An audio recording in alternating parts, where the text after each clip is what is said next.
Me revoilà avec une story time encore. Mais je sais que vous aimez ça, donc c'est pour ça que j'en fais pas mal. Et on va tout de suite rentrer dans le vif du sujet. Alors, à ce moment-là, j'avais la vingtaine, je crois que c'était il y a 10-15 ans. Et dans le cadre de mon DUT, il fallait que je fasse plusieurs stages. Donc j'ai été acceptée dans un hôtel pour un stage qui dure 2 mois. Moi, dans mes études, je faisais de la comptabilité.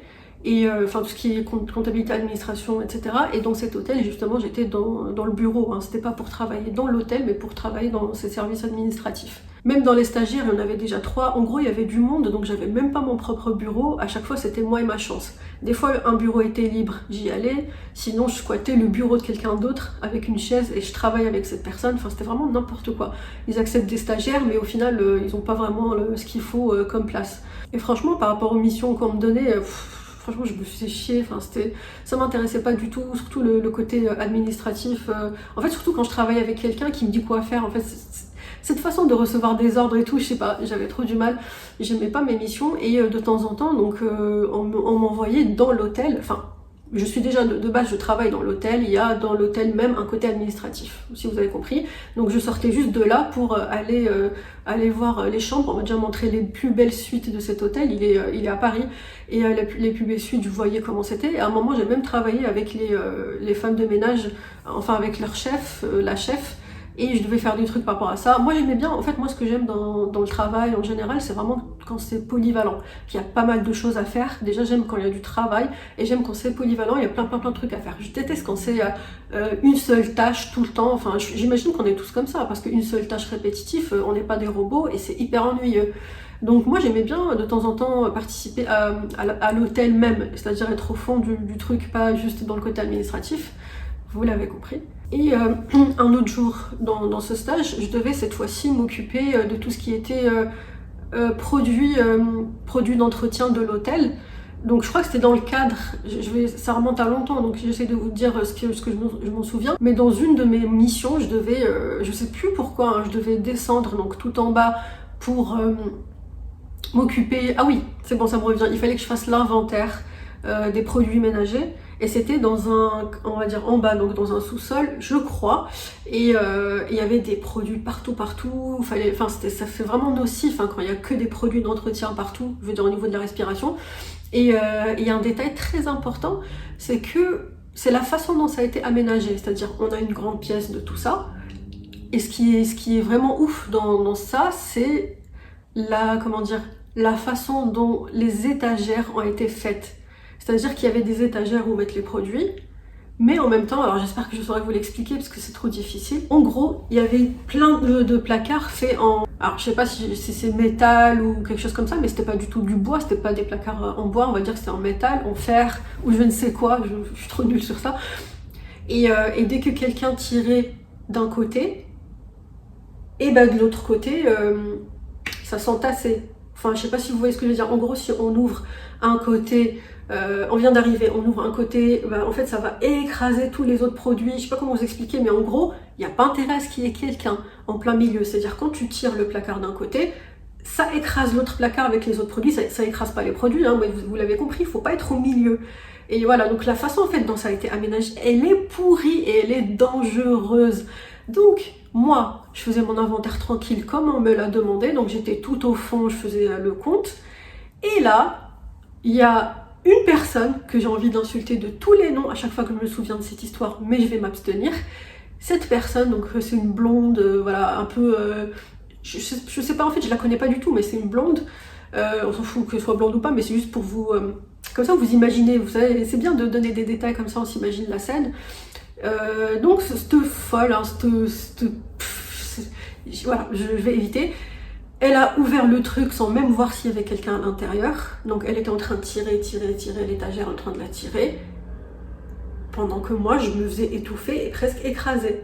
Elle tirait, et moi c'était comme ça. Vous voyez, au début j'étais tranquille, puis d'un coup, et ça se met comme ça, autour de moi.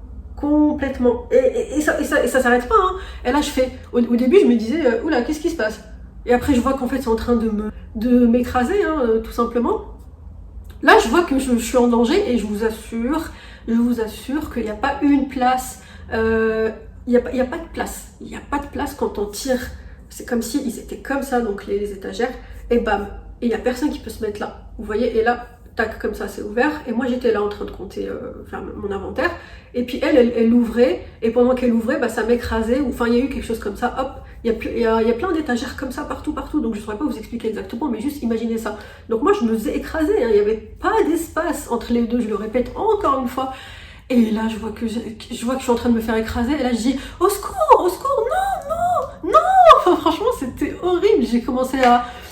Je sais pas pourquoi, mais je sais pas pourquoi c'est la honte pour nous tous que quand on est en danger de mort ou quelque chose comme ça, on a honte en fait, on a honte de crier au secours et tout. Moi j'avais honte, je me disais non alors ça fait trop, oula c'est trop la honte. Et en fait c'était tellement grave parce que j'avais l'impression que j'étais en train de voir ma vie défiler. Et ben j'ai crié pour ma vie, au secours, non ne faites, qu'est-ce que vous faites? Non je suis à l'intérieur, je suis à l'intérieur et tout. Et franchement j'ai eu une panique, ça a duré sûrement quelques secondes, mais j'ai l'impression que ça durait un moment, tellement j'étais pas bien du tout. Et alors imaginez si en plus c'était un claustrophobe. Moi je le suis pas, mais enfin je commence un peu à le devenir du coup. C'est peut-être à cause de cette histoire, hein, parce qu'à chaque fois c'est des traumas de ce qui s'est passé dans le passé. Et c'est ça qui fait que plus tard on développe des phobies, hein. Mais bref, ou alors peut-être dans des vies antérieures. Je m'égare. Et donc, elle a vu qu'elle était en train de m'écraser, la petite blonde là. Et vous savez ce qu'elle a fait? Sa première réaction c'était quoi? Elle a fait « Oh non !» Elle a commencé à rigoler pendant que moi j'étais pas bien, j'étais en train de mourir, on était en train de m'écraser. Et elle rigolait normal. Non, je l'avais pas vue, elle a même pas parlé à moi, hein, je l'avais pas vue. Et puis après elle est partie faire sa vie. Elle a pas demandé pardon, elle a pas demandé si ça allait, rien. Elle n'en avait rien à foutre. Et donc une fois qu'elle m'a laissé, qu'elle a ouvert, j'étais partie, j'étais vraiment énervée, je suis sortie de là. Et voilà, je lui ai même pas dit. Là où d'aujourd'hui, elle lui aurait dit mais qu'est-ce que t'es en train de faire là? Est-ce que tu te rends compte de ce que t'étais en train de faire? T'étais en train de me tuer.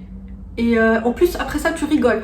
J'aurais dû dire tout ça. Et ben non, moi j'étais là, j'étais énervée parce qu'à mon âge, j'avais la vingtaine, j'avais pas vraiment le même caractère que j'ai aujourd'hui où je me laisse pas du tout faire. Alors qu'à cette époque-là, je me laissais un petit peu plus faire. Et vous savez, quand on est un peu dans la jeunesse, on est un peu encore complexé, on n'a pas encore le caractère, on est encore en train de se construire. Bah moi c'était ça, donc ce que j'ai fait, c'est que je suis partie énervée. Et je crois qu'elle a dit quelque chose en plus. Moi, qu'est-ce qu'elle a elle? Je crois même qu'elle a dit ça, hein. Et donc je me suis barrée, voilà, j'étais énervée et j'ai même pas pensé. Et ça encore aujourd'hui, je le regrette. Alors ok, quand on veut pas on n'aime pas les confrontations, donc ok que je lui ai pas parlé, etc. À la limite, même si aujourd'hui je me serais jamais laissé faire, j'aurais direct parlé, voire même que je l'aurais pris par les cheveux, parce que je sais que c'est pas bon la violence, mais là vraiment j'avais la haine. Et autre chose qu'il fallait absolument faire, et que c'est dommage justement que je l'ai pas fait, donc c'est ce que je suis en train de vous dire, c'est qu'il fallait que j'alerte le responsable pour lui dire regardez, dans cette pièce, avec les placards faits comme ça, une personne peut se faire écraser et mourir. Ça, j'aurais dû le faire, j'aurais dû prévenir au cas où il y aurait des victimes après ou des personnes à qui ça arrive. Il fallait que je le fasse, au moins ça, mais moi j'ai rien fait, j'étais pas bien, j'avais juste envie d'oublier cette histoire, et puis voilà, hein. Mais aujourd'hui quand j'y repense, en fait, quand je pense à cette histoire, j'ai toujours trop de colère en moi, parce que je sais que j'ai failli mourir écrasée, et pour ceux encore qui vont me sortir leur science, qui vont me dire, ah, ils vont commencer à m'expliquer, oui, mais en fait, nanani, pour les placards, non, vous y étiez pas, je vous dis que j'étais en train de me faire écraser, bam, et qu'il n'y avait pas d'espace. Rien. Et la façon, ok, je sais que l'agencement, je voulais pas bien raconter parce que c'est un peu compliqué à expliquer, surtout qu'en plus ça fait longtemps, donc j'ai plus la mémoire. Mais voilà, moi je sais ce que j'ai vécu, donc voilà, j'étais pas bien pendant quelques jours, je détestais encore plus cet hôtel, j'aimais pas ce stage. De toute façon, moi tous les stages que j'ai fait, je les aime pas du tout. Et petite parenthèse, est-ce que je suis la seule, enfin je pense pas être la seule, mais est-ce que je suis la seule à trouver et penser que tous les jobs, surtout dans les bureaux, sont vraiment toxiques? Est-ce que je suis la seule à penser ça? Il y a trop de toxicité, les collègues des hypocrites, voilà. Le taf en lui-même, moi ça me dérange pas, j'aime bien travailler, dans n'importe quel travail, j'aime bien moi le travail, mais ce que j'aime pas c'est les collègues derrière, le chef, tous les gens. En fait, ce que j'aime pas c'est l'aspect humain et l'hypocrisie dans les entreprises. Et c'est ce que j'ai ressenti dans ce stage à l'hôtel et dans tous les stages que j'ai fait. J'ai fait de la vente, j'ai fait du commercial, enfin plutôt du, comment on dit ça, par téléphone, le commercial. j'ai fait Naf Naf aux Champs-Élysées, j'ai fait l'immobilier, j'ai fait l'assurance. En fait, j'ai fait plein de stages et je me permets de dire qu'après avoir fait tous ces stages dans tous ces domaines différents, bah ça change pas, c'est la même ambiance de merde qu'on a. Dites-moi si vous êtes d'accord avec moi en commentaire sur ça et dites-moi ce que vous avez pensé de cette story time et de cette blonde. J'aimerais vraiment avoir vos commentaires, surtout si c'est des commentaires de soutien, parce que je vous jure, aujourd'hui j'en parle avec le sourire, mais j'étais pas bien. Pour moi, j'étais en train de mourir, ça y est. Et franchement, mourir écrasé, c'est juste horrible. Bref, voilà, donc c'était la story time de comment j'ai failli mourir. Je vais m'arrêter là, c'est tout pour aujourd'hui. Merci beaucoup d'avoir regardé cette vidéo, surtout si vous l'avez regardée jusqu'au bout.